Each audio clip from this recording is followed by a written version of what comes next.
नहीं ये वो, and then suddenly they'll be like, अभी करना पड़ेगा surgery, वो baby को ऐसे लग रहा है थोड़ा trauma हो रहा है. I'm like, what does that even mean? Yeah. Like, no. Scary words, like in that way. Yeah. Yes, absolutely. So I told my gynac that the minute Neil is born, I want him on my chest, and I want skin to skin. Yeah. So we did that. He was on me. It's this may sound very filmy, and pardon my exaggerated version of this, but I'm a new mom, and I am also a very filmy person, obviously. That's great. I wonder why. Exactly. I really felt like it was a moment from the movies. The minute my baby was on my chest, the world faded away. It's like it was just him and me. Yeah. And I was grateful. I was crying. I couldn't feel like those 9 months of difficulties and challenges gone in a second. Like it just vanished. I couldn't think of anything. Nothing mattered except for my boy in my arms. Yeah. Nothing else. And nothing. I just couldn't be bothered. And it was him. It was me. Then, of course, after he was put on me, he was taken away to be cleaned. They had to get the entire, they had to clean him up. They had to weigh him. The pediatrician was in there with us. So, of course, along with him, my husband also vanished. Yeah, Eventually, just my sister, while I was getting stitched up, it was just my sister and me. And my husband was like, okay, I'm going where the baby is. And so that was my initial immediate reaction. And it was just a lot of gratitude. Immediately after that, I was shifted to the regular room. I was really exhausted because I had a night-long labor for 12 hours. And exact 12 hours. So my water burst at 7 p.m. And I did not even know. I was exercising. And I was doing weighted squats with my dog. Like, this has to be the funniest story in the whole wide world. Please tell us. So a best friend, one of my best friends, she is a child psychologist, and she specializes in a lot of you must share development, so that cognitive. The community knows who she is. Laja Sanghvi from Firefly. Okay. I'm going to note that down. So she did see. You must. Laja Sanghvi, Firefly is the name of the clinic, and I'm very happy to share the contacts. So she helped Gautam and me through this entire. So we did not do any official parent classes, and so my mom and my mom-in-law, bless you, my mom and my mom-in-law always told us that, oh, it'll come naturally. But Gautam and I were very anxious because we had never really held a newborn baby in our hands before. So we did not even know how this is going to feel. So even though we both had nephews and nieces and they're very close to us, I was always away at work. I was always shooting.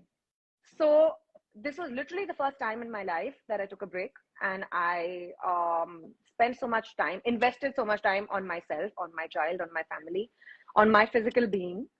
And this is the first time I carried someone so tiny and so fragile and so young, and this little thing that belongs to me. Well, I can't really say that, but who came into my life and made me a mom. Of course, no, but it belongs to the two, he belongs to the two of you, and it's just, you should say, I feel like you should say it every day, all the time. Like sometimes I see my children fighting in bed, and I'm like, I get out of the fight. Sometimes I'm undoing that fight because they're obsessed with biting each other. And they're like, somebody's biting their nose, somebody biting their arm, and all that. They're like, it's just what it is.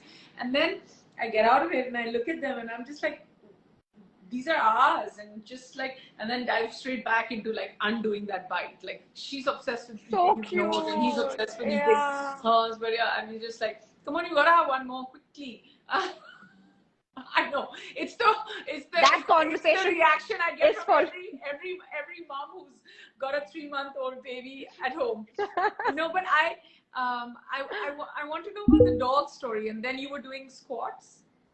Yeah, so that particular evening we had a session with Laja, and immediately after, so I make fun of her and I keep telling her this. I'm like, because of yours, you sent me straight to labor. I mean, that's the amount you brainwashed me that I went straight into trying to stay fit, and I was trying to do yoga and incorporate whatever possible stretching and whatever I possibly could, just so that my delivery is smooth.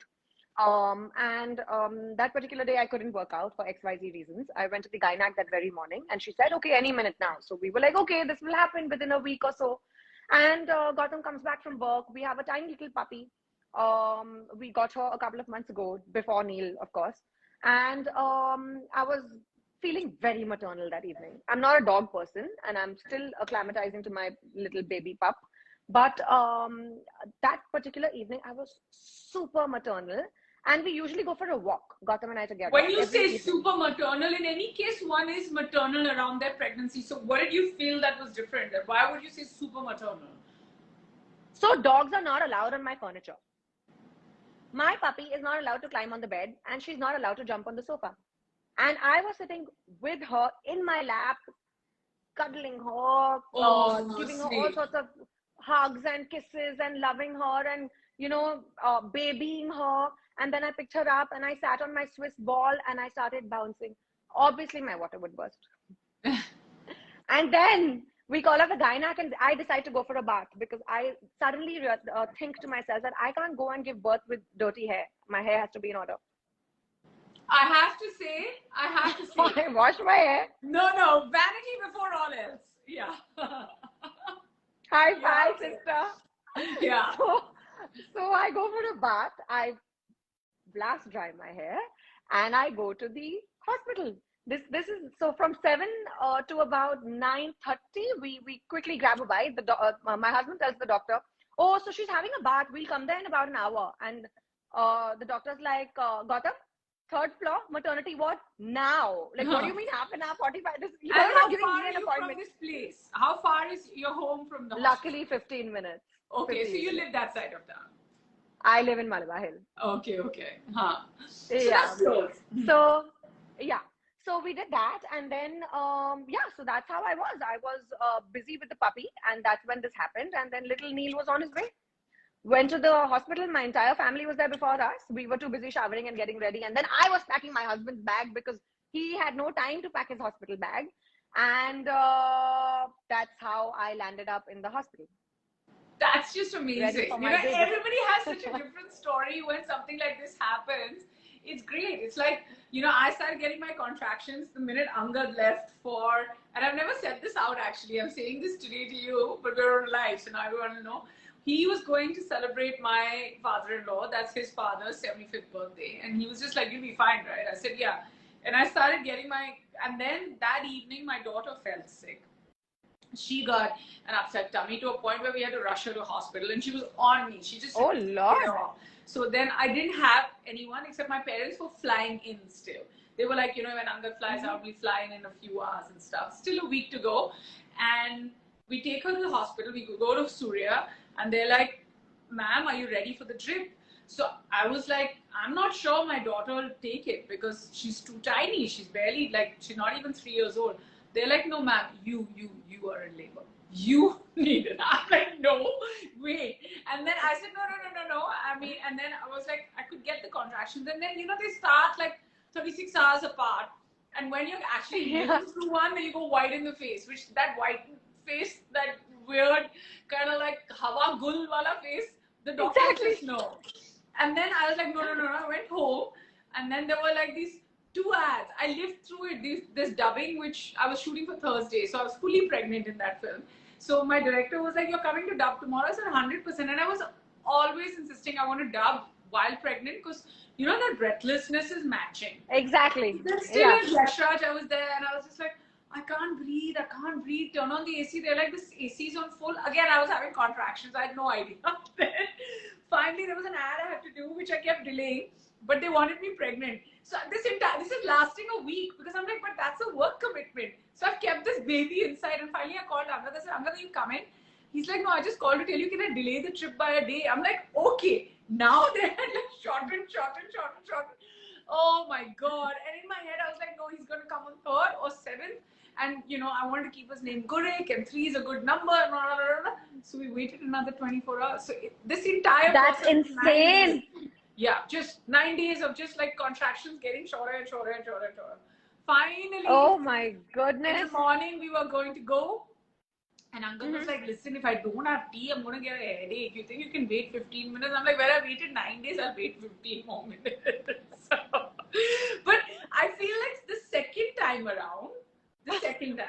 one is a little more, because the beats, right? Confident? Yeah.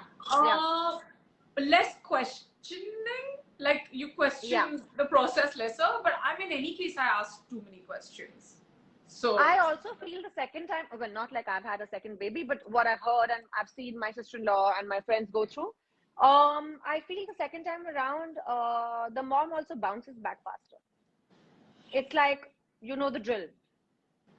I'm going to ask you a question about bouncing back.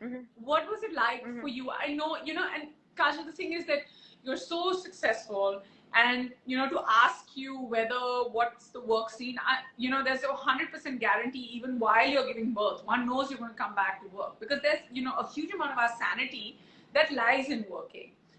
But there's a huge amount of cancellation that happens with mom guilt. How soon did you get back to work? What was your feeling like on day one, and how did you deal with it? So this is a very interesting story, actually. So even when I conceived, I was shooting, and we were always planning this, but we did not realize that we would. Did you know immediately, or did you take time to know? Like sometimes you just get to know later. It took a little while for me to find out. I thought I had COVID. So I tested for COVID, thinking that I am dying of COVID. And I thought, so I was on a film set, and I was shooting for this massive action film, huge film. I had to do Krav Maga. I was training like a maniac before that. Which one was this? I got pregnant. So I had to drop the film. I couldn't then be a part of it. Oh, okay. Yeah, because my gynae didn't give me the green signal for it. So I shot for the film for 2 days, and it was a new film. And usually come hailstorm or sunshine or whatever, you know how it is. Once we are on a film set, we are so committed. It's like nothing. Even with 104 fever, you got to do what you got to do. We don't give ourselves and you've got to finish your work. Yeah. Of course not. So it was the same case with me. I was pushing myself, pushing my body. My body was breaking, and I had no idea that I was pregnant. So that's why I thought that I probably have COVID, because I was like, I've never felt these symptoms before. Why am I feeling so sick? How can I be so unwell? And I had to call off the schedule, which I've never done in the past 16 years of my career. I told the director, I'm so sorry, but you're going to have to let me go to Bombay. I don't know what's wrong with me, but I need to figure this out, and I'll come back for the next schedule and make up for these particular dates. So he's like, of course. And that time COVID was at its peak. Yeah. I came back to Bombay. You know how our mums are. My mom and my masi saw my face, and they were like, Beta, I think instead of testing for pregnancy, you should probably instead of testing for COVID, you should test for pregnancy. And I was like, okay, I never thought about that. Yeah, I obviously should. I've not got my period yet. It's a very obvious thing, but I don't know why it did not strike me. And that's when I found out that I was pregnant. So I was working through it. I worked through, thank you. I worked through my pregnancy as well. I had a lot of commitments, which I had to finish, my endorsements, a lot of balance work for a particular film. I had to just like wrap stuff up before I take a break for my baby and go on my maternity leave. So I was trying to plan, and I was trying to expedite the whole process in my head and figure out how I'm going to balance things out and how I'm going to do things. Did all of that. And when Neil was born, the first 40 days, my mom took over my life. She's like, I'm not going to let you step out of the house. Whatever happens, you got to sit at home. I still worked, because I called people home to shoot then. I said, okay, if you're not going to let me go out, I'm going to call the production over. And the baby was in the other room, and I was shooting in my mom's house. So I have worked through it all. And I'm glad I did, because like you said, our sanity really depends on this. And I'm so glad I did, because I identify myself with this the best. So for me, my baby is an extension of my life, and my baby is really the happiest thing that could happen to me. And oh my God, the love of my life. But I am who I am, and I don't want to ever lose that. Absolutely. Now, I want to ask you, so obviously, that time you work that amount of time, but, and what happens is, as the baby gets older, we as moms also have a huge sense of security in leaving them and going to work. There's no amount, like, yesterday I was trying to get my daughter to eat something new, and there was a tantrum happening, and, I was speaking to her like a mother should. And then once they sleep, they look so cute, and I'm like dying of mom guilt. Like, how could I? Like, I know. Tell me about it. Like whatever. Do you suffer from mom guilt? How do you deal with it? Because as a first-time mom with a 3-month-old, no matter how much, like, and I'm going to go back to the top of the life where you told me about mom guilt. But do you action that in your own life? Because it's so like it shouldn't be happening. We need to talk to our friends and our girlfriends and our fellow mothers about it and all of that. What's it like for you? How do you fight it? And who's your support system? So yes, I suffer from massive mom guilt. It's very difficult for me to even go to the gym. How do you I have get past massive separation anxiety. So luckily I have help at home, and initially I was not very comfortable. Once I moved back to my own place, I wasn't very comfortable leaving the baby alone with just help. I was always very anxious, and I was like, oh my God, someone needs to be there from the family, and someone needs to be there. And who's that someone? It has to be me, because my husband leaves for work early in the morning. He needs to travel. He needs to do this. He needs to do X, Y, Z. And I'm not comfortable leaving my baby. So I would call on either my mom or my mother-in-law, and they would very sweetly come and babysit while I had to go do things. But that can't keep happening. So it's not very like practical. It's I mean, difficult. Everyone has their own lives. They're very helpful, but I just feel like maybe if I'm out for a longer duration, I can then call upon them. And for short periods of time, I had to tell myself to just be okay. And then even if my husband and I would step out for a dinner with our friends, and we would obviously make plans really close by, but for that half an hour, 45 minutes, I'd be stalking my baby on the camera. Yeah, but it's not. I'd just keep checking my phone. Yeah. No, so I am like one stalker. I wouldn't talk to anybody, and I'd be staring into my phone. What's the point of going out for dinner? You're kind of it's a new mom kind of, when a new mom goes out socially or publicly, there's an absent look on her face because her mind is just preoccupied with baby thoughts. I know what you're saying. Now, how do you so then I decided that I'm not going to step out for a while, because I need to choose my levels of priority. And of course, baby is number one priority over anything and everything. And then comes work. So my social stuff can then take a backseat, because if I am to spend my maximum amount of time with my child, and I'd like to work, then of course, everything else will have to take a backseat.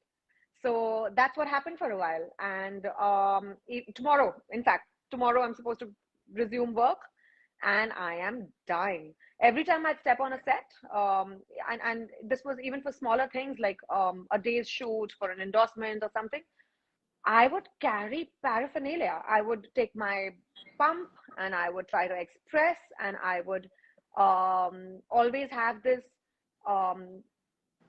feeling of scarcity in my head. I'd be like, oh my God, my baby is not getting enough milk, and oh my God, what if he does not drink it from the nurse, or what if something happens, or what if something else happens? So I'd then request for one of my parents to be here. I'd request for my mom-in-law to come home and then take care. So I just have to do that and manage. But it's definitely not been easy. It's been really difficult. And I'm still trying to constantly self-talk and tell myself that it will be okay. Of course it will be. Now, I want to tell you, I was just recording that clip as well, because it's such a nice thing you were saying. You've spoken about mom guilt. You've spoken about the fact that you carry all your stuff along. Now, you're neck deep into feeding as well, because your son is 3 months old.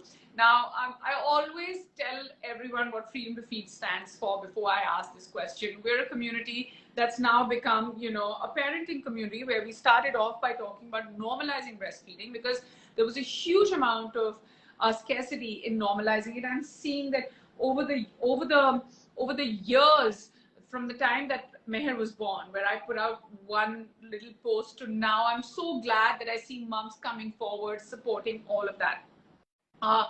We talk about the fact that it's called Freedom to Feed, because whether you want to feed your baby formula, whether you want to breastfeed, whether you want to give your child bottle, or use any other form of feeding, you are the best version of a mom that beautiful baby can have. Absolutely. Now, and that's what we're very, very proud of. Now we want to ask you, what's it like? Like, are you feeding? If you are you expressing and saving? Do you have a table, like a timetable that you follow? Tell us about your feeding routine. So, initially it was a little haywire, and I did not really have a routine for the first month and a half. Since the past 1 month, we've pretty much very recently, like since the past 1 month, we've fallen into a routine, thankfully, which still goes a little topsy-turvy at times. But these are just growth spurts, of course, and for a long while, the baby's gonna keep changing his preferences till he actually settles into a particular pattern. But for me, I was very keen on breastfeeding directly from the boob, but initially that got a little challenging because my baby wasn't well, it's not really my baby's fault. My baby was latching on, but I was in severe pain. I felt uncomfortable. So I found it difficult initially, and I of course consulted lactation specialists. I spoke to my gynac. I applied all sorts of creams on cracked nipples, on bleeding nipples, and it was painful. There's no denying that. But then eventually, so then through that, I was still quite persistent on wanting to give him breast milk. I started expressing. I started pumping the milk and feeding it through a bottle. Yeah. And the thing is I did that. You can also save, right? Yeah, exactly. So initially, I did not know how important it was to save. This was just, I guess, a miscalculation on my part. So for the first 2 months, I saved enough and donated it because I thought that if not my baby, at least someone else can use it. So I, in fact, gave it to Surya Hospital. Yeah. Dr. Val Subramaniam at Surya Hospital. He's great. And he's doing some great work. Yeah. He really is. So now, I'm going to interrupt you. I'm going to interrupt you right here for everybody who's watching this live and who's going to be watching it. Kajal, we've done half the job for you. We've contacted some people in New York. We know you're traveling and you want to donate. Oh, lovely. Right? Thank you. Yes. So through Freedom to Feed and a couple of other associates that we have found someone who's locally working with, an agency, and we're going to try and make sure that